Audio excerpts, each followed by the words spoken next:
তাকে আজকে কিছু মানুষ কুপিয়ে মেরে ফেলছে। কি ঘটনা?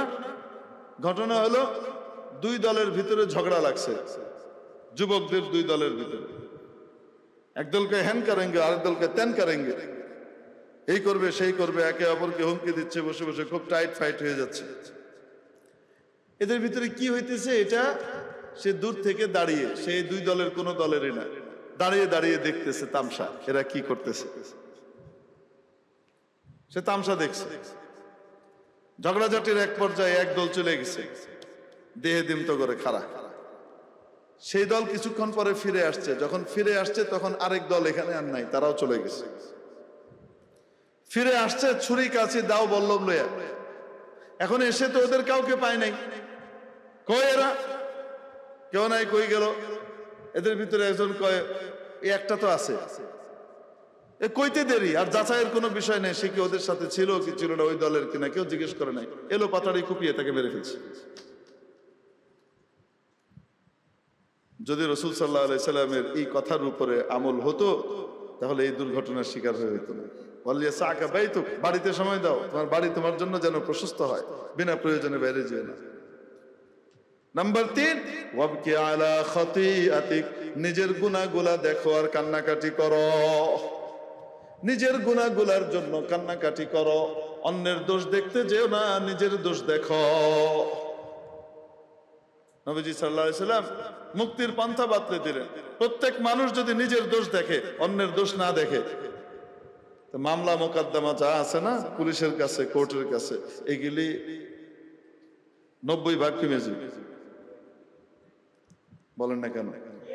প্রত্যেক মানুষ যদি নিজের দোষ দেখে, সে অন্যের দোষ দেখে না, নিজের গুনাহ নিয়ে সে চিন্তা ফিকিরের ভিতরে বিদ্যমান, সে অন্যের গুনাহ দেখার মতো সময় তার নাই। আর এটার জন্য সে কান্নাকাটি করে আল্লাহর কাছে মাফ চাইতে থাকে। সবাই যদি এরকম হয়ে যায়, থানা পুলিশ লাগবে, তারপরে 2-4টা কাজ্জা থাকবেই, এটার জন্য থানা পুলিশ লাগবে 2-4টা, এটা তো লাগে, এত হারে লাগবে না। ওয়াবকি আলা খাতিআতিক, নিজের গুনাহগুলা দেখে কান্নাকাটি করো। ওয়ালা তাকফু মা লাইসা লাকা বিহি ইলম, যে বিষয়ের জ্ঞান তোমার নাই তার পিছনে তুমি পড়ো না। ইন্নাস সামআ ওয়াল বাসারা ওয়াল ফুআদা কুল্লু উলাইকা কানা আনহু মাসউলা, কারণ তোমার কান, তোমার চোখ এবং তোমার হৃদয়, এই সব কিছু সম্পর্কে কিয়ামতের দিন জিজ্ঞাসাবাদ করা হবে। সাবধান থাকো, জবানের হেফাজত করো, নিজের দিলের হেফাজত করো, নিজের শরীরের হেফাজত করো, আর নিজের গুনার দিকে তাকিয়ে নিজের দিলের হেফাজত করো। অন্যের ব্যাপারে নিজের মনকে নষ্ট করো না। হযরত শেখ সাদি রহমতুল্লাহ আলাইহি যুগ শ্রেষ্ঠ বুজুর্গও ছিলেন, বড় কবিও ছিলেন, বড় সাহিত্যিকও ছিলেন, দার্শনিক ছিলেন, রাষ্ট্রবিজ্ঞানী ছিলেন, সমাজ বিজ্ঞানী ছিলেন। একই সাথে বহুমুখী প্রতিভার অধিকারী ছিলেন। শেখ সাদি রহমতুল্লাহ আলাইহি 30 বছর তার শেখের সোহবতে কাটিয়েছে, আল্লাহ ওয়ালার সোহবত, নিজেকে ঠিক করবার জন্য। শেখ শিহাবুদ্দিন সোহরাওয়ার্দী রহমতুল্লাহ আলাইহি আমলের ক্ষেত্রে মাযহাব যেমন 4টা, হানাফি, শাফি, মালিকি, হাম্বলি, যে যেই মাযহাব অনুযায়ী আমল করবে সে সেই মাযহাব, সে সহি আমলের উপরে থাকবে, কিন্তু পুরাপুরি মানতে হবে, খিচুড়ি পাকানো যাবে না। ঠিক তেমনি ভাবে 4 তরিকা, আল্লাহ ওয়ালাদের তাসাউফের 4 তরিকা আছে, তার ভিতরে এক তরিকার জনক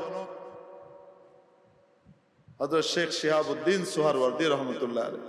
শেখ সাদি রহমতুল্লাহ আলাইহি শেখ শিহাবুদ্দিন সোহরাওয়ার্দীর খলিফা ছিলেন। তিনি বলেন, আমার শেখ, আমার পীর ও মুর্শিদ আমাকে যখন ইজাজত দেন, খেলাফত দেন, সাদি এখন তুমি মানুষের ভিতরে কাজ করো, তোমার ভিতরে আল্লাহর দেওয়া সেই নূর এসেছে, এই নূর বিলাও, যাও। যখন আমাকে এই খেলাফতটা দেন তখন আমাকে উনি নৌকার মধ্যে দিয়েছিলেন। তখন আমি আর শেখ সফরের ভিতরে ছিলাম, নৌকার মধ্যে ছিলাম, নিচে পানি, বাররোয়ে আব, এবং আমাকে 2টা নসিহত করেছিলেন। কয়টা?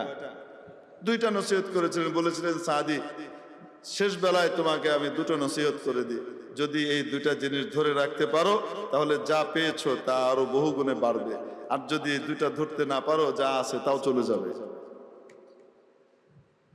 যা অর্জন করেছো বিশাল সম্পদ হারিয়ে ফেলবা, থাকবে না। বলবো নাকি এই দুইটা কি?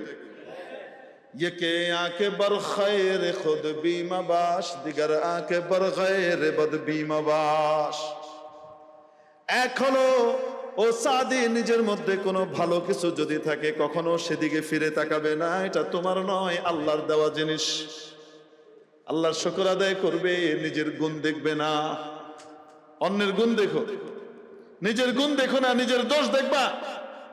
আর দিগার আকে বর গায়রে বদ বিমাবাস, আর 2 নম্বর হলো অন্যের ব্যাপারে নিজের চোখ নষ্ট করো না। অন্যের দোষ দেখে নিজের চোখ, নিজের মাথা, নিজের কান নষ্ট করো না। অন্যের গুণ দেখবা, নিজের দোষ দেখবা। আজকে যদি দুনিয়াতে মানুষ অন্যের গুণ দেখতো আর নিজের দোষ দেখতো, এই একটা গুণ যদি আমাদের বাংলাদেশের সকলের ভিতরে চলে আসে, রাজনৈতিক পিড়াপিড়ি আজকেই কবরস্থ হয়ে যাবে। এই কামড়া কামড়ি আর থাকবে না। খামাখা হাজার হাজার কোটি টাকার 2 নম্বরই করে ভোট কিনা লাগবে না, 2 নম্বরই করা লাগবে না। না কেন? সবাই তো এই কাম করে, কেন? খালি নিজের বালা দেহে আরেকজনের দোষ দেহে। এই জন্য নবীজি সাল্লাল্লাহু আলাইহি সাল্লাম কয়টা নসিহত করলেন? জবান হেফাজত করো। নম্বর 2, সময় বাড়িতে কাটাও, বিনা প্রয়োজনে বাইরে যেও না। মসজিদের জামাতের প্রয়োজন, নামাজে যেতে হবে, অবশ্যই যাবা। জামাত আসছে, তবলিগের জামাত আসছে, দিনের কথা হইতেছে, অবশ্যই যাবা। গাছতে যেতেছো, আল্লাহর দিনের কাজে বের হইতেছো, অবশ্যই যাবা। ভালো কাজের জন্য বাইরে হবা, বিনা প্রয়োজনে বাইরে থাকবা না। এরকম কোনো প্রয়োজন ছাড়া ওষুধ কিনতে হবে, বাইরে যেতে হবে, অবশ্যই যাবা। বাজার আনতে হবে, বাইরে যেতে হবে, অবশ্যই যাবা।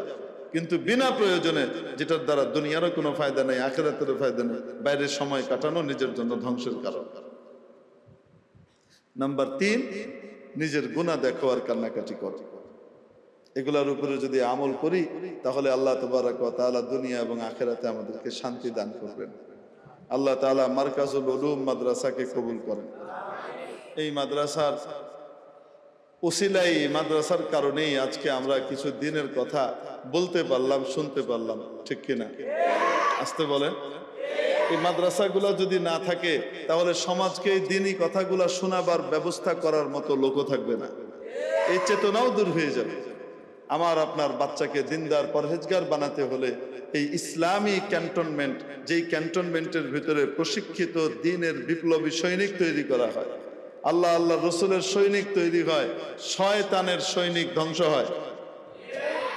শয়তানের চেলা চামুন্ড হওয়া থেকে, জাহান্নামের পথের পথিক হওয়া থেকে, নেশা ভাঙ দুর্নীতি মুক্ত হওয়া থেকে বাঁচিয়ে, মানে ইত্যাদি থেকে বাঁচিয়ে মুক্ত করে দিনদার পরহেজগার আলেম আর হাফেজ তৈরি করা হয়।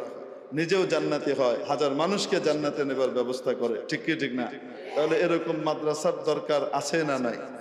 এই যে দেখেন ফেরেশতার মতো বাচ্চারা শুনতে শুনতে ঘুমিয়ে গেছে।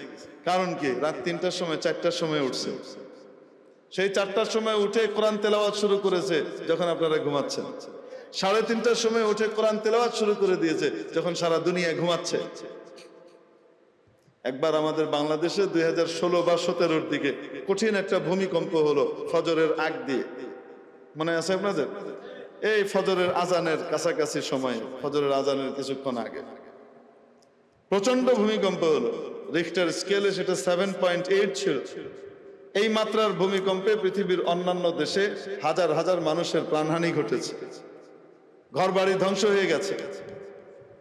আমাদের দেশে কিছুই হয়নি। বাংলাদেশের এক ব্যবসায়ী এবং পরবর্তীতে এমপি, লোক কি তা জানি না, ওগুলা বলার দরকারও নেই, কারো দোষ দেখতে যাচ্ছে না, গুণটাই দেখার তৌফিক দেখ আল্লাহ তাআলা। একদিন এক মজলিসের ভিতরে বয়ান করতে গিয়ে বলতেছে, আমি খুব চিন্তা করছিলাম, এত ভয়ঙ্কর ভূমিকম্প হলো, আমি মনে করেছিলাম আমার দেশে মনে হয় ধ্বংসযজ্ঞ হয়ে গেছে। সন্ধ্যা পর্যন্ত খবরে দেখলাম কিছুই হয়নি। আশ্চর্য কারবার। একজন লোকও মারা যায়নি,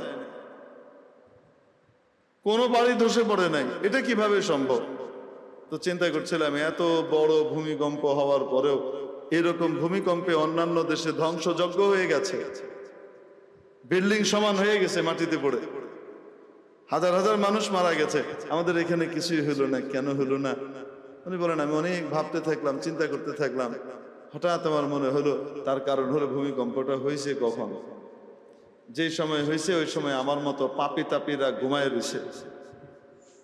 আর আমার দেশের অলিতে গলিতে গ্রামে গঞ্জে ছোট ছোট মাদ্রাসাগুলার ভিতরে, হেফজখানাগুলার ভিতরে হাফেজে কোরআনরা, ছোট ছোট বাচ্চারা উঠে কোরআন তেলাওয়াত করতেছে।